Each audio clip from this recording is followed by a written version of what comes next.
I'm Tisha. I'm Loren. And this is the Open Booked Podcast. Today we are talking about Colleen Hoover's Hopeless series. So there are 5 books in this series, 3 full-length books, and then 2 novellas. So, one question, this may be dumb of me, is a novella just because it's shorter? I think so. I think it's just like a baby novel. Got it, because I was looking at, obviously, the reading order. I'd already read them all, and I was like, why is this one a novella and this one not? So, makes sense. Yeah, I feel like, especially in this series, they're kind of just really long epilogues that were made into new books. I agree.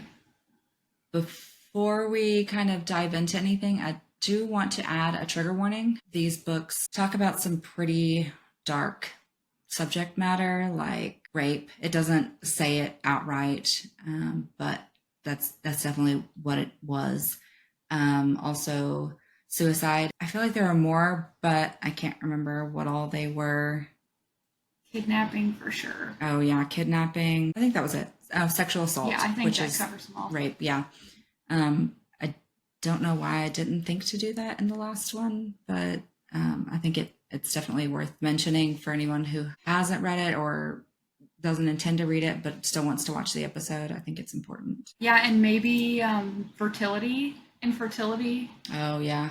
Yeah, for these, that could be a trigger. For sure. Worth mentioning. Do we want to discuss some business before we get into the 5 books we're covering today? Yeah. Well, first we had our first book club meeting today. That was fun. It was just 3 of us today, but a lot of that was just people were busy or out of town, but they definitely want to attend in the future. So I think it'll be fun when we are able to have just a few more people to add to the discussion. Yeah, for sure. I agree. And I think we went to the Onyx HQ in downtown Rogers. I think it was a great vibe. Hopefully they will allow us to meet there as we grow. So I think for now, that's the plan. And hopefully we grow so big we have to rent a library room or something, but we'll take it week or month by month, I guess.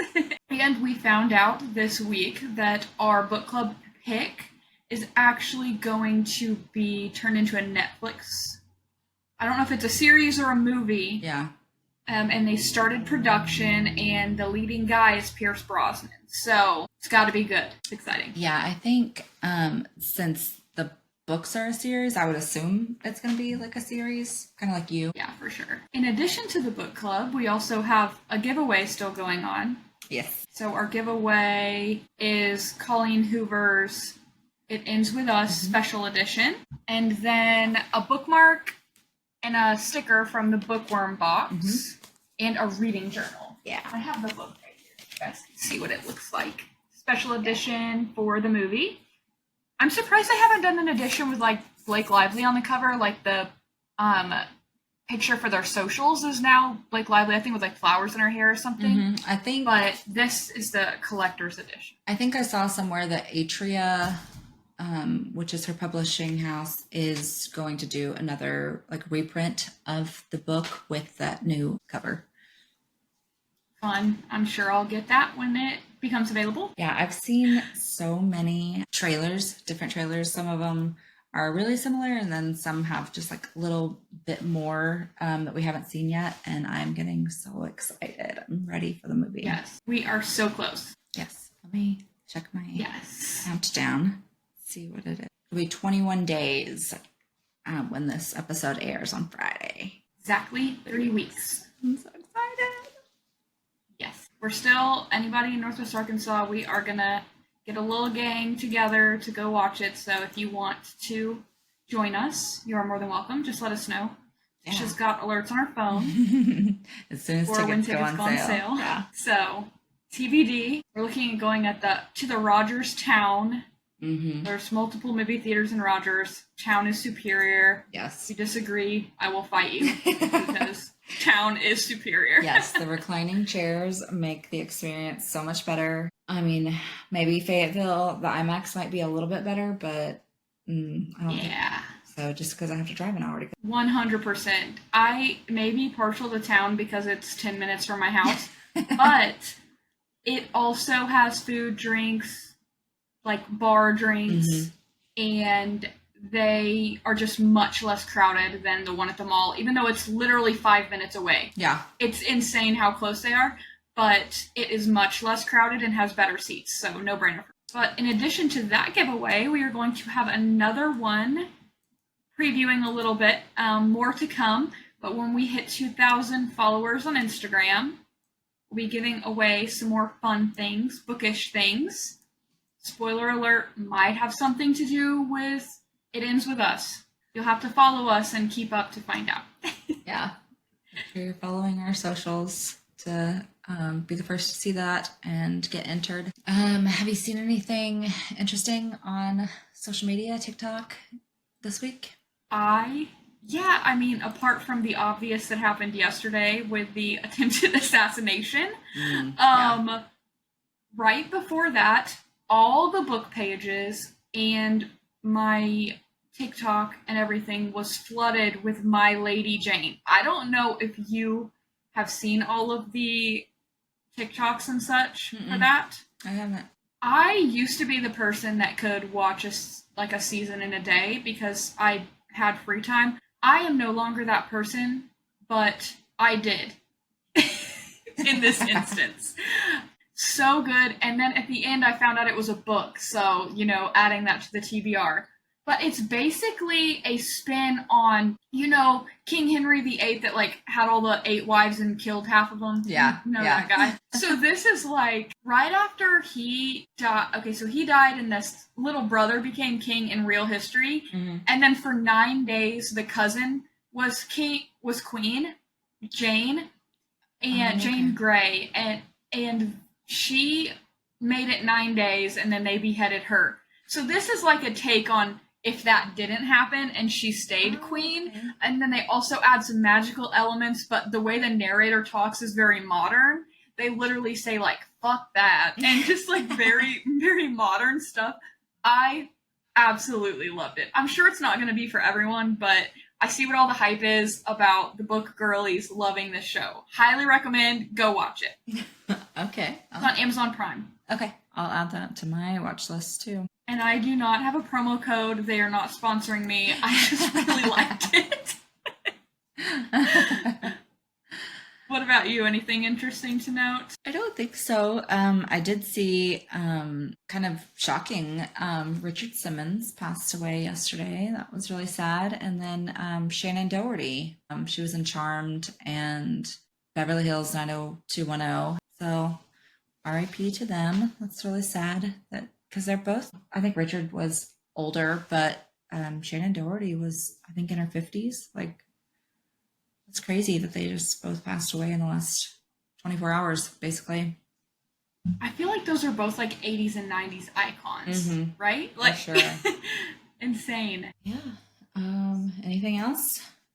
No, I think we're ready to jump into Hopeless. We have 5 books to cover, yes. So a lot of ground. We're going to hit a little bit of each book, and then at the end give our thoughts on the whole series. Mm-hmm. But at this point in time, if you have not read Hopeless, Losing Hope, Finding Cinderella, All Your Perfects, and Finding Perfect, pause, go read them, and come back. Yeah, we want you to come back, but you just got to go away right now. Unless you don't care about spoilers, because we're going to get into it. So It's going to get spoiled if you stay.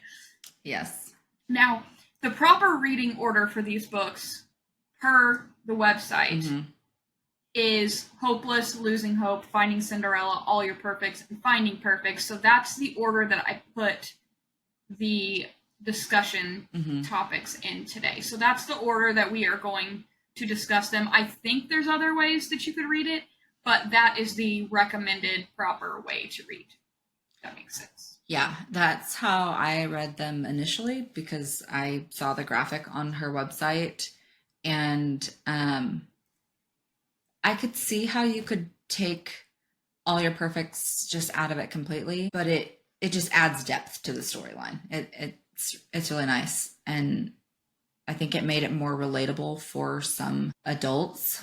I think it's also, I think this whole series is rated young adult, but disagree. I strongly disagree because there's a lot of, especially All Your Perfects, it made me think a lot of Verity, in the way that it started, and just the adult sexual nature of it. I was just like, this is not young adult, but okay. Yeah, and there's a part of me that will argue that I'm not a parent, so I mean, you are, so you might have a different perspective, but I would argue that any of Colleen Hoover's books really shouldn't be consumed by teenagers, and I say this loving her. She like almost encourages serious relationships to the point of like having babies, spoiler alert, and like super grown up things at very young ages. And I think I've talked about this in a different way when we were talking about other books that we've covered so far, is that all of her characters are so grown up for their ages. I feel like the maturity that she's writing these people are 20s, 30s, and in the books they're like 17, 19. I just don't think that a lot of that's very realistic. So in my head, I always imagine them older, especially when we get into, I mean, Hopeless. I mean, all of these books, really, I could make this argument besides All Your Perfects. And I will say, the first time that I read these, I read All Your Perfects long before I read the Hopeless, like the rest of the Hopeless series. Okay. And I didn't know they went all together. So then it clicked for me when I finished the other four.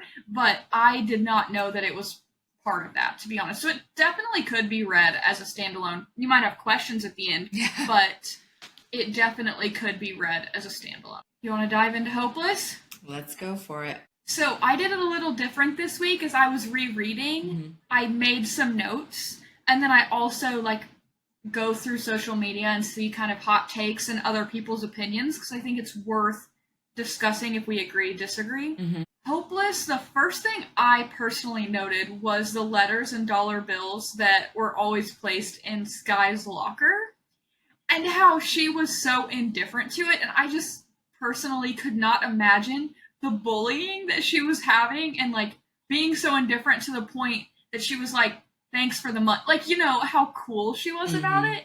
I just thought that was worth noting. Tell your daddy thanks for the money. Yes. I thought it was funny, but also kind of notes the maturity. Maybe it's just because of the sheltered life she had, but worth thinking about for sure. And I almost think it's just like a jealousy thing. Like, she's the new kid in school. Most people don't know her. So they just try to find a way to bring her down. Like, she can't be popular because she's new. She can't be coveted by anyone because she's a slut. And it's like, she's not really even a slut. Yeah, like, that's just the narrative that they've painted her. Yeah. And that's sad because it's really realistic. That's what sucks about that. But, and the thing that kind of I wanted to say was, she did nothing to like make them think differently. And I feel like even as a almost 30-year-old adult, if that was the narrative about me, I would be arguing it. Yeah. So it's interesting, like I said, the indifference, but also that like she just doesn't even care to set the record straight. She's just like, they can think whatever they want. Even the guy she's like, I don't know, all crushing on. Yeah. Is that the right word? Yeah. I think so. I was going to say falling for, literally. Yeah. She fainted. Yeah, I think it says a lot about Holder that he like instantly felt this need to be protective of her. Which kind of, my first read was a red flag which I think this is something I'm going down in my other notes, was about his mood swings. Like, he seems controlling. I mean, first read. Second read, I know. So I think of things differently. You always get a new perspective once you know how it ends. Yeah. But first read, I was like, okay, who is this guy? And why is he so moody? And why is he like, I thought he was like obsessed with her, was the vibe I kind of got. Yeah, I could see that. What were your initial thoughts? Yeah, I was just really confused. Why are you obsessed with her? Why are you so concerned with what other people think about her? You don't know this girl from Eve, and why does it matter to you? I get trying to like take the stuff off of her locker and just address it with people, but just find another way. Like, I don't know, get to know her and then maybe like show these other character traits instead of just kind of perpetuating that idea that she's a slut. Yeah. What was your initial theory on who Hope was? Like when he slipped up and said, "I love you, Hope."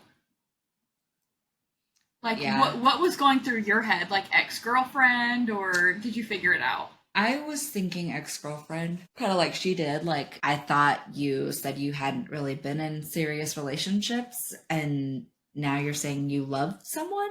Like, what? Yeah. After like they made up that word like loving, like live, Live, yeah. like the little I'm like, wait, so he's going to drop the real L word and say the wrong name? Yeah.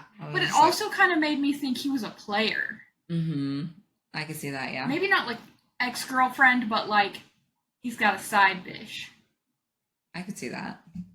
Or she's the side bitch. I don't know. But that was my first thought. Yeah, I could see that. So, but I will say this book, it had another CoHo attention getter.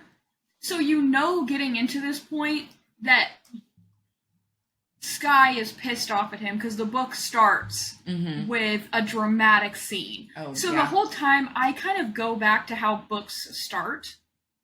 And I'm like, okay, because sometimes they do that and then they bounce like 30 days earlier or something like that. So we know that they become close enough that there's some dramatic scene where she loses her mind, right? Yeah. So I kind of would go back to that through the mood swings and like the slip up and everything and think, okay, there's something else here that I'm missing. Like that was my thought. Like I'm not picking up what she's putting down. Yeah. But then the connection worth noting, Princess. When she hated being called Princess and she had no idea why. And then when shit hits the fan, she goes back to her house and her dad recognizes her immediately and calls her Princess. Yeah. I wanted to jump through the book and beat the shit out of him. Oh, for sure. Yeah. I was like, oh, this motherfucker. Yeah. So what was going through your head when there was like the whole big reveal, her memories came back? You saw her socials, you saw the video that Tisha made. I'm guessing that's how you felt, but what were you thinking?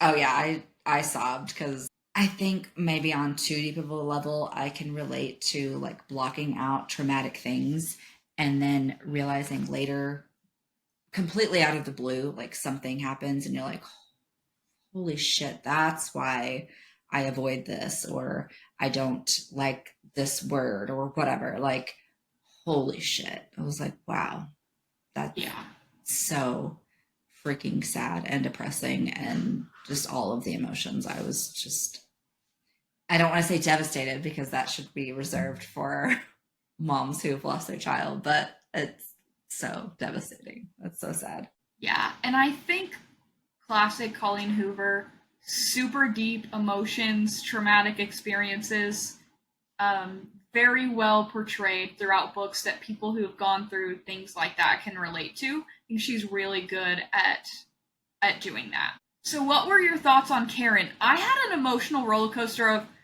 she's kind of strict, kind of weird, hate, love. I don't know. It went everywhere. Where were you at? Similar. I thought it was so weird that she wouldn't allow her to have a phone, wouldn't allow her to watch TV, wouldn't allow her to have like a computer. Like, I think anytime past roughly 2005, 2007, it's almost a necessity to have a home computer so that you can do schoolwork. And the fact that she was homeschooling and like so many red flags. And I was just like, what the fuck is this bitch hiding? Like, yeah, but then she treats her so well. Yeah, like it's almost like they're friends and they have a good relationship. Like the way that she says, "Don't get pregnant this weekend." I was like, that sounds like a Lorelai Gilmore comment. Yeah. Like, and then I don't know. She just seemed so laxed with Sky, but then like it was almost like two personalities came to one. I agree. And it was kind of uncomfortable and awkward. I agree with that. And at the end, I ended up thinking so highly of her. Like, genuinely was like, I regret and hate myself for hating her. because she uprooted her and she's young, obviously. Holder makes that comment a couple of times. Yeah. And obviously he's putting pieces together in his own head, but again, she changed her entire life, risked herself, prison, like so much just to save her. It's like I said, I felt very guilty once I found out the whole big picture. Yeah, and I can't imagine, like, you feel like you're okay after experiencing something like that at the hands of a family member, and you're just shopping in a grocery store one day and you hear that voice and you're immediately brought back to all of that trauma, and then you have to see him with a child and you're like, hell no. Like, I can see how broken she is and I'm not going to let that continue. And I'm sure it was like the next day when she went back and she was like, okay, let's go. Yeah. She's like, I'm not going to let her get hurt anymore. Yeah. And sensitive comment about to come out of my mouth. The last thing I will say about this book is good riddance to that fucking piece of shit dad. Oh, yeah. Yeah. Yeah, honestly got the easy way out. Yeah. Coward. Yep. Yeah, so when Holder's talking about Les and people are like, oh, she took the easy way out, and he's like, no, that was the strongest moment that she could have had to decide that she couldn't do it any longer. And I mean, he kind of goes back and forth on that. Like, he does resent her and he hates that she did it, but also especially later on when he learns why she did it and how much she dealt with and how hard she tried every day to just keep going. And then this motherfucker wants to lie and be like, oh no, you were the only. And then he's like, well, actually, I did it to my sister too. And then he's like, but that was it. Once. Yeah, once, but that was it. And then they're like, no, seriously. And he's like, okay, well, actually, it was just the 3. And then he's like, oh my gosh. And then the way he just takes the coward's way out just so quickly, and then has the nerve to also like radio it and be like, whatever address, officer down. I'm like, are you fucking kidding me? I am glad it worked out to where it was just obviously a suicide, because I'm like, the last thing these 2 kids need is to go through some more shit because he's a piece of shit. I mean, he's the root of all of these problems that they are both dealing with. Yeah, so like, I'm glad that she wrote it to be done at that point. Yeah. They both needed to start moving on and healing. So that was a good wrap up, in my opinion. Yeah, and I think it would have been like a major slap to the face if it hadn't worked. Like, if he had just been severely traumatically injured, and then there's like all of this news and drama around them, like trying to find out why he did it or what happened. And then like, it would have been just way too much for anybody. Yeah, for sure. Any other thoughts on Hopeless before we move on to Losing Hope? I don't think so. All right. Well, Losing Hope, second book, Holder's point of view. So what were your thoughts on hearing everything from his side? I think it gives you obviously more perspective to see why he did what he did, like the freak out that he had in the lunchroom about her bracelet. He's like, where did you get the bracelet? I've already put it out of my mind that this is Hope. Like, I don't want her to be Hope. I don't want any of this to happen for her. Like, I don't want the news to show back up, and I don't want Karen to go to jail, and I don't want all of these things. Like, where did you get the bracelet? Please tell me you just found it at the thrift store, or somebody like bought it for you or something. Like, this, you cannot be Hope in this moment. Please, just any other reason that you have this bracelet. Yeah. I think it does help you like him more. Because in the first book, and near the end, you're like over all those mood swings, but hearing like what he's going through definitely, and knowing like he's still grieving his sister, and emotions are all over the place, and then falling in love. I mean, he's got a lot going on emotionally. Yeah. So I think that definitely helps like tie things up. To be honest, I am not the biggest fan. Hot take. I'm not the biggest fan of a repeat from a different point of view. I know.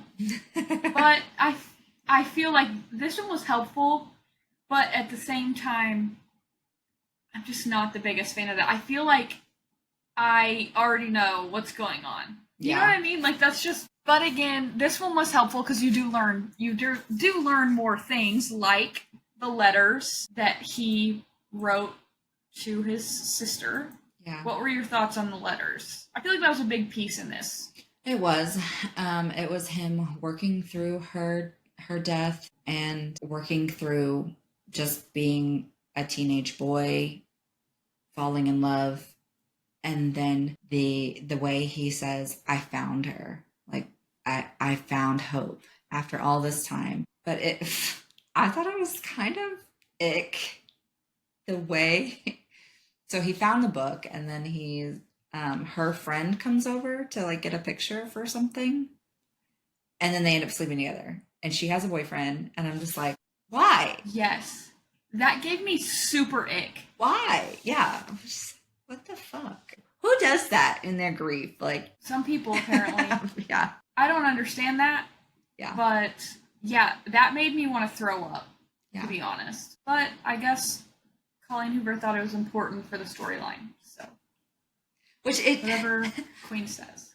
Yeah, and like it doesn't even add to the storyline. Like that's the thing, is it was just so random that she showed up and they had sex, and then like later on they kind of revisit it, and he's like, I'm not going to tell him.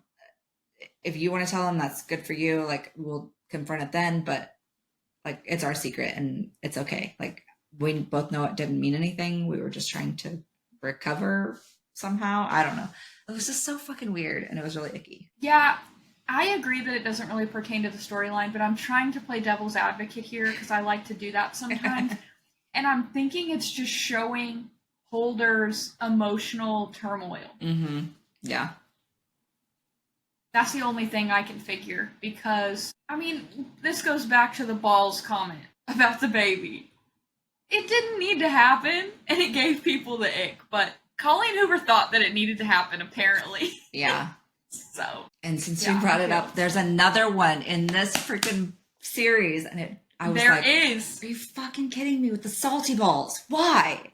Just why?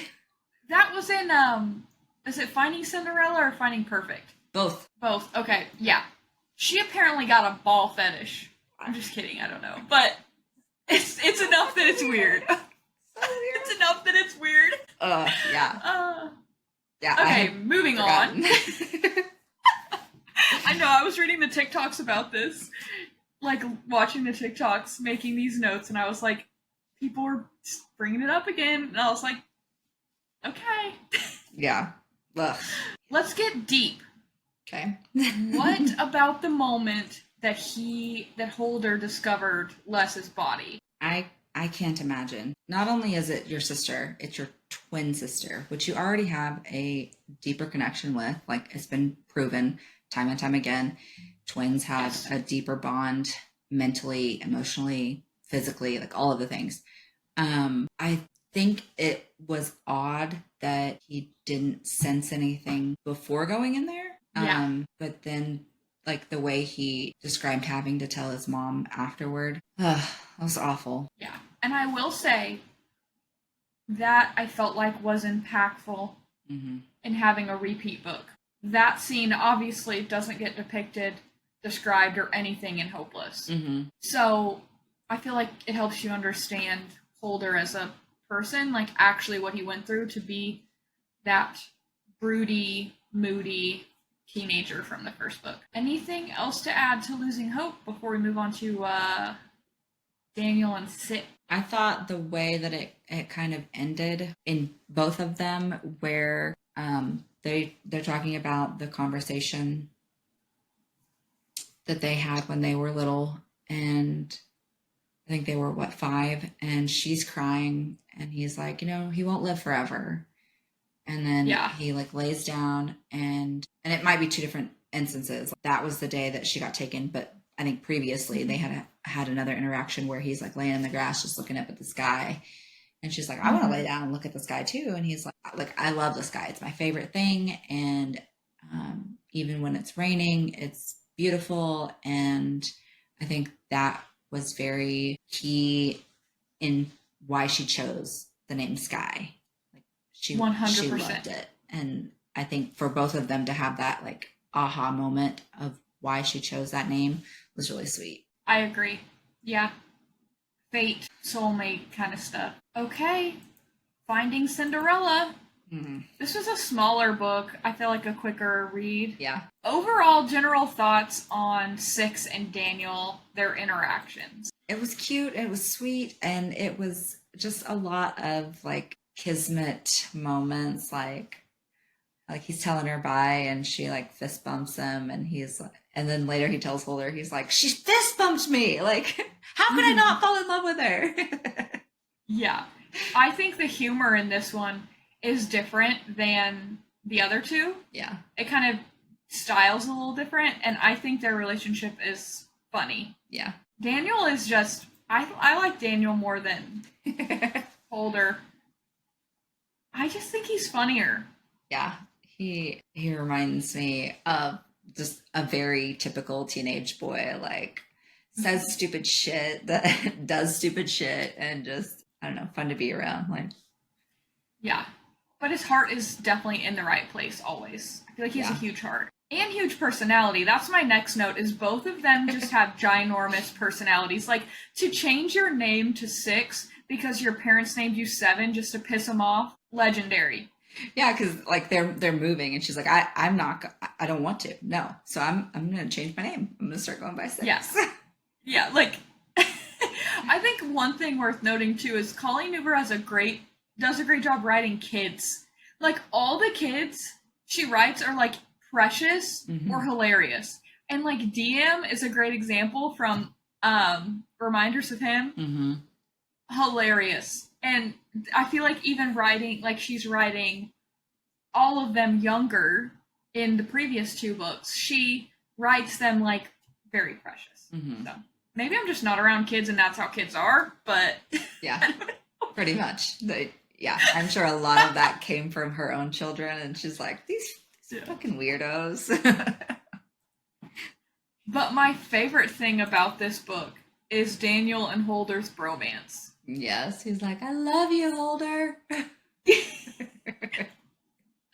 He's like, I love you too, bro. Yeah. No, leave me the fuck alone. Yeah. Yeah, so anything else my thoughts were definitely the personalities, the humor, the bromance. What were your favorite moments of this book? Big takeaways.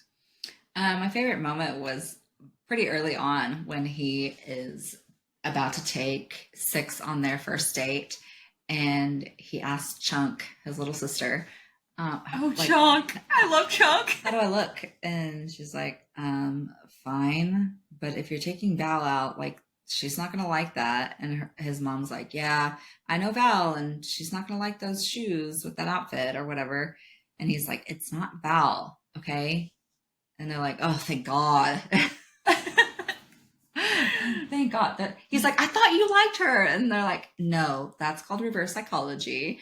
And we knew that if we said we hated her, it would just make her that much more appealing to you. So that's that. Yes. I think Chunk is another one of those quintessential CoHo side characters. Oh, for sure. Yeah. And then he's like, I'm never bringing another girl around you guys. And they're like, we already love her. She's a sweetheart. And then his dad's like, she's a keeper. Yeah, that is really cute. The family's very cool, for sure. Yeah. And then I think another funny moment was when he's like, I always like to think of what would MacGyver do. So they kind of make their whole first date about that, like sneaking to the car so that they're not seen by Sky and Holder, and climbing in the window. Yes, the window. Just so extra, but they're never going to forget it. Yeah.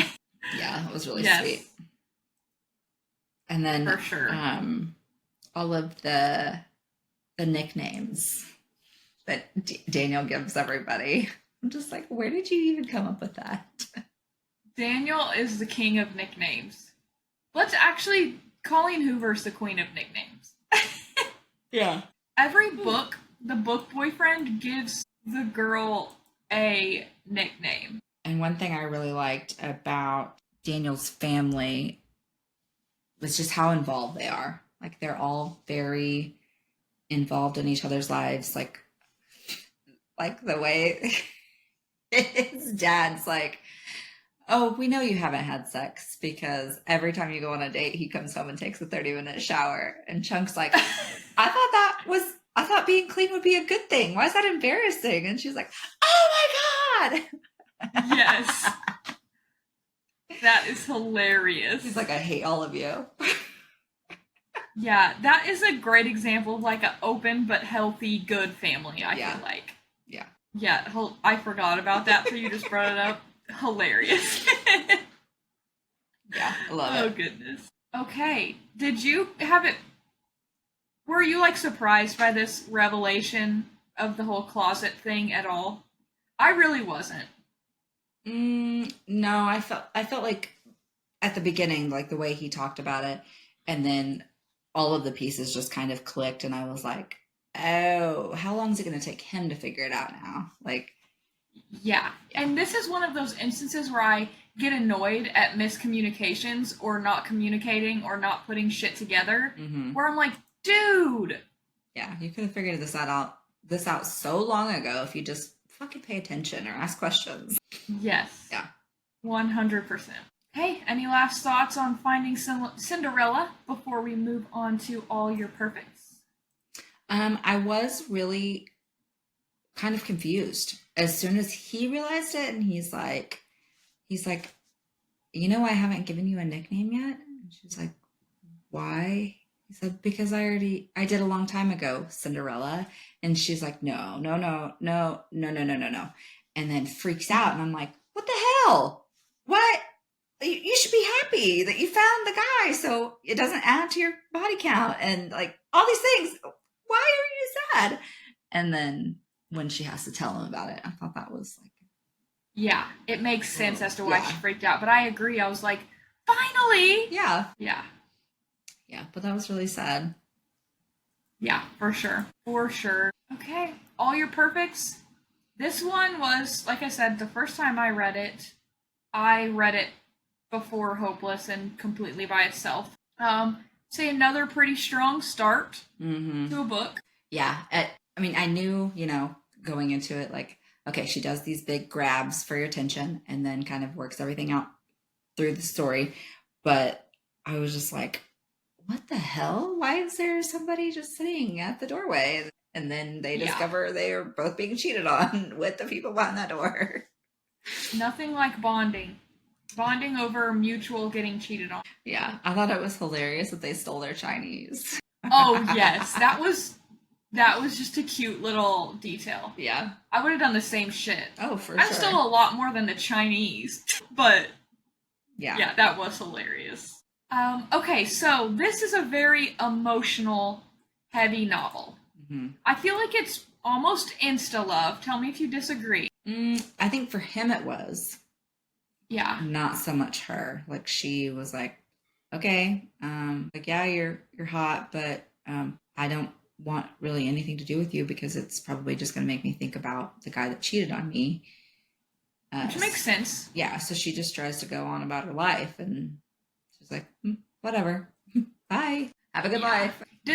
We talked about this in the last novel, but did the non-communication drive you absolutely insane in this one like it did me? I'm just like, bro, talk to her.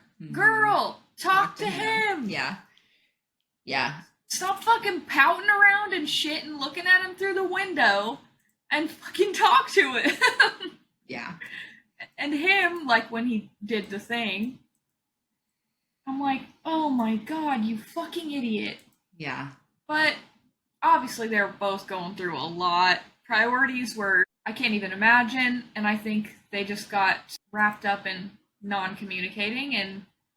Yeah, that takes a big emotional toll. Both the infertility that they struggle with, but also like her trying to hide her hurt and her pain, and him trying to as well separately. So they're both really just hiding from each other like all the time. Like, and it's a hard kind of moment to be like, okay, we're giving up hope. Like that was one of the quotes that I made note of was Quinn says she's losing faith, losing interest, and losing hope. And I was like, aha, I see what you're doing there. I see it now. Yeah.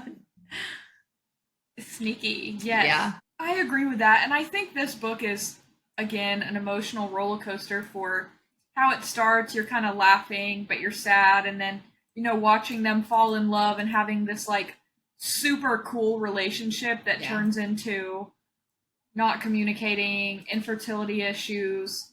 Walking on eggshells around each other was, like, the phrase that kept popping into my head. Like, that's what I felt like they were doing. Yeah. Instead of just talking about how they felt. I think they both felt like they needed to be strong for the other person. Maybe that's just the way I interpreted it. But instead of just both being vulnerable with each other, they just were tearing themselves apart by this tough hide how I feel from you, you hide how you feel from me. Ultimately ends up in a little bit of a cheating scandal. Yeah. Which both of them had been through, and that was like the thing they didn't want. Mm-hmm. So I feel like that just is an example of how far off track they got from where they started. Yeah. Because of everything they've been through. Yeah. And I think it was worth noting when he said sometimes situations don't have a positive side. They just have a whole lot of sad sides. And I think that really kind of made the most sense. Like, there are things beyond your control that just suck. Yeah. You just have to kind of accept it, process it, and then try to move forward from there. Like you can't just fix it or find a silver lining. Like it just really sucks. Yeah, their situation's just impossible. And I think in their heads, well, maybe Quinn's head, more trying to, for a while, make it work instead of, okay, it doesn't work, how do we move on? If that makes sense. I was having a hard time putting my thought into words, but I feel like instead of, okay, let's move forward, let's go with plan B, it was, we stick to this same plan that's not working. Yeah, it's like, how many times can you try the same thing and fail at it and realize, shit, maybe we need to take a different path. Right, like there's other options, and I think it had to get to the ultimate end before she considered that. Yeah. That's just the way I took it. Let me know what you think, but I think it had to get very extreme for her to start thinking of plan Bs and other options. And I mean, I can relate to having infertility myself. Like the hope makes you want to avoid certain things and makes you want to like not think about it or not try to get your hopes up. But it's like at some point you have to kind of face the mirror and be like, okay, I'm doing this to myself and I have to, as hard as it is, I know everybody says, oh, just forget about it or stop trying and it'll just happen or, whatever. But it's like, no, these are things that are ingrained in your core that you want as a person. And when you can't make that happen, it's really hard to let go of. But I think that's where she should have been like, okay, how can I try to find a way around this? Because adoption and IVF and all of these things aren't options. Like I need to see a therapist and I need to talk through it and figure out how I can be okay just being a wife or just being a dog mom or, whatever I am now, rather than feeling empty and alone in this everything, this relationship, this life. Right. And I think they both felt alone with it in their marriage. I think that's what it boiled down to at the end with the struggles. Well, not the end, at the max of the issues. What a way to put that. When the issues came to a head, that's what I'm trying to say. that it ultimately they both felt alone. I think this is a great book that shows like real life struggles and is an example of how to work through things, you know, because ultimately at the end of the book, things are great. Yeah. Yeah. And I think another freaking car accident is what prevented them from being able to adopt, because he had criminal charges, and that is just like a big red flag. So it's like he had the double guilt of like, he's not infertile. It's something that she is unable to do, like of no fault of her own, but they can't find a better solution like adoption because of this decision when he was a teenager. Like, it wasn't even his fault, but because there was alcohol in his system, they weren't able to adopt. And that, like, he just had that double guilt of like, he can't give her what she wants, and he felt like he wasn't enough because of it. Yeah. Like when he tells his sister, like, it devastates me that I can't have a child. And she takes that as like, oh, well, I'm the reason you can't be a dad.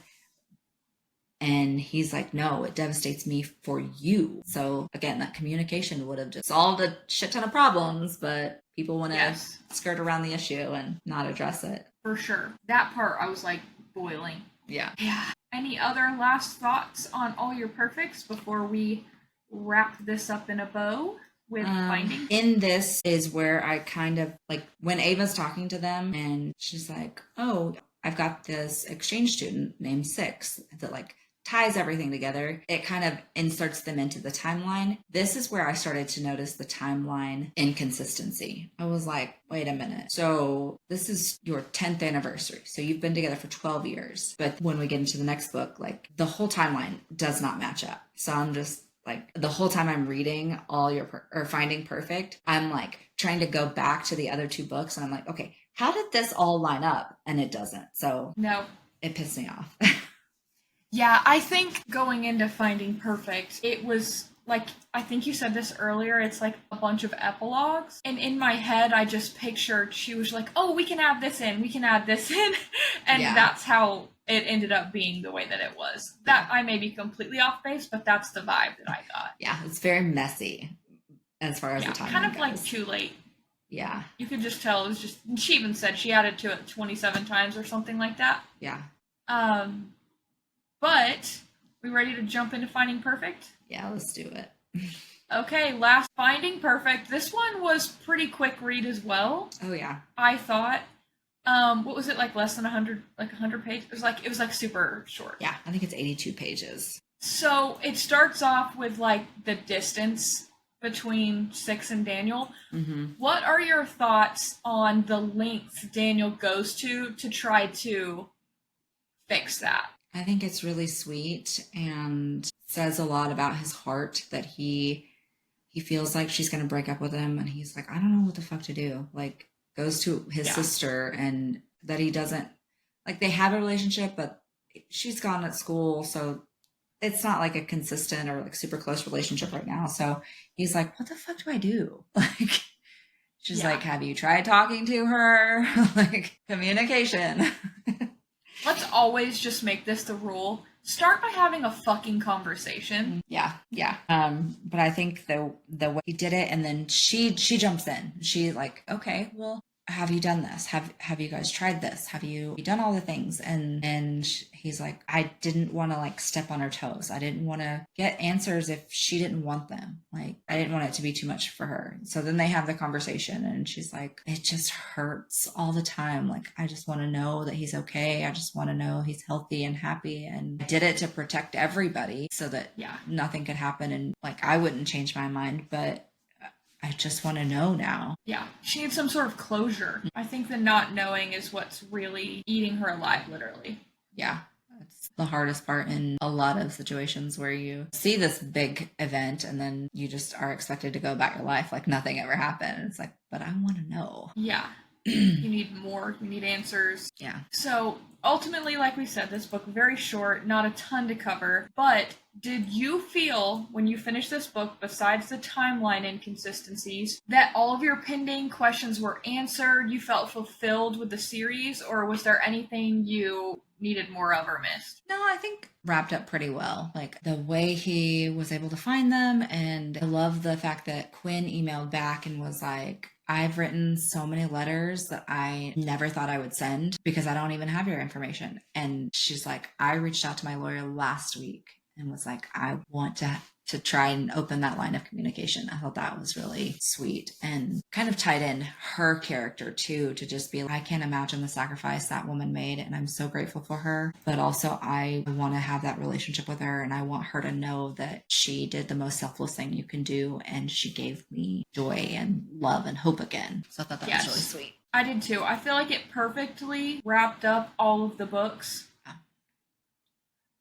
My overall thoughts, comments here. I kind of thought Finding Cinderella and Finding Perfect could have been wrapped into one book, but I understand why she split it with all your perfects so that you like meet the couple first. But with how short they both were and being like the same main characters, thought it maybe could have been one book, but again, understand why she didn't. Yeah, I could definitely see it being all in one, but I think just the kind of neatness of the way it was all tied up, I think that was just kind of an added afterthought, because initially the series was only the three: Hopeless, Losing Hope, and then Finding Cinderella. So I think it would have been just like so weird to just end it there. 100%.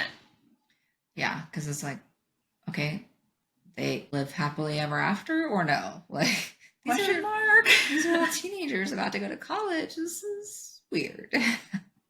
Yeah, for sure. Any other thoughts overall across the series or any of the books? I think in Finding Perfect, it was the sweetest thing when Daniel is on the phone with Graham. Graham calls him and he's like, I didn't want, he's like, I don't know. I'll have to talk to her and see what she wants to do. And then Daniel is like, I just want her to feel whole again. She feels this big emptiness in her and she just wants to know that her baby is healthy and happy and safe. And like Graham kind of says that later, he's like, I was ready to tell you just kick rocks, and you really reminded me of me, like of just wanting the love of your life to be happy and whole again, because there's this piece missing. Yeah, I do think that was an important detail, because I think Daniel was kind of unhinged, to be honest with you, at this time. And Graham is like the older, wiser, like father figure almost, or like maybe big brother. Yeah. That helps them ultimately get the closure. But yeah, I agree. I think that was a cool moment. Yeah, and then again, gotta mention the freaking salty balls. Like, why? Like, even at the end, she's like, I'm so glad you didn't like give him a nickname and call him Salty Balls. And he's like, we've still got a week that we're gonna be here. And I'm like, oh, stop it. So I'm gonna take a wild guess and say that there is some sort of inside joke. Yeah, I could see that. There has to be, and it's like just her and her husband, and they laugh about it and just troll the internet of all these videos talking about it. That's the only thing that makes sense to me. Yeah, nothing else would. Yeah. Don't know what else to say to that. Yeah. All in all, what did you think of the series? I liked it. It's good. It's not, I don't think it's her best. I don't think it's her worst, but it was good and it was worth reading, and I reread some of them this week, just prepping. So yeah, all in all, good book, good writing. Again, easy to follow writing style, powerful stories, messages, emotions. Yeah. What about you?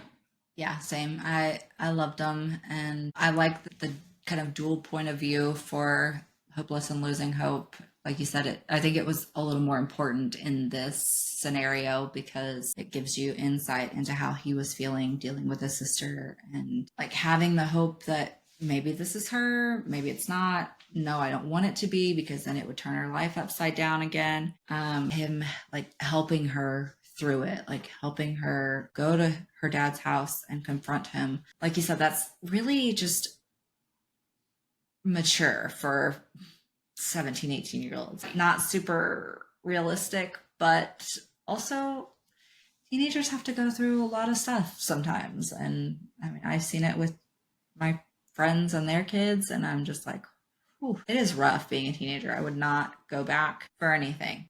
Especially not now, because of all of social media and all the just bullshit that kids have to deal with. The most I had to deal with was, oh my gosh, you took me off your top friends again? I think that was the worst of it. What little coding we were going to do to change our favorite song on our MySpace page. Yeah. Like, we were coding back in the day. Yeah. With no business doing it. Like, we had no clue how or what we were even doing. But the fact that I don't know how to do anything now to code, I'm just like, what the hell? I'm trying to put my website together for my business, and I see the coding and I'm like, damn, I used to make my background Victoria's Secret and play Kiss Me Through the Phone when you went to my profile. Yep. And now I can't even upload a picture to a product. What is wrong with me? Yeah. The struggle. That's when I feel like a boomer. I know. I literally say that I'm a boomer all the time when it comes to the website. Mm-hmm. Because, especially Amazon, you don't even want to get me started. Maybe we should save that for the bonus content. If you guys want to see unhinged Loren, talk to me about being a business owner on Amazon. And you get some entertainment. But anyways, being a teenager is not fun. Moral of the story. And you could not pay me to go back to being a teenager. 2024. That's for sure. I'll be a 20-something forever. That's what I want. All right. Well, I guess that is it for the Hopeless series. Come back next week. What are we covering then? I don't have my phone. I just dropped it. So. Oh, that's what that loud clunk was. Yep. That was my phone falling. I heard it and kind of giggled. And I was like, is that the microphone or what was that? Next week, we are doing Slammed and Confessed. Yeah.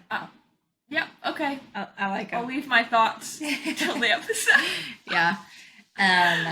So come back next week for that, as we continue our CoHo extravaganza, counting down to It Ends With Us movie coming out in August.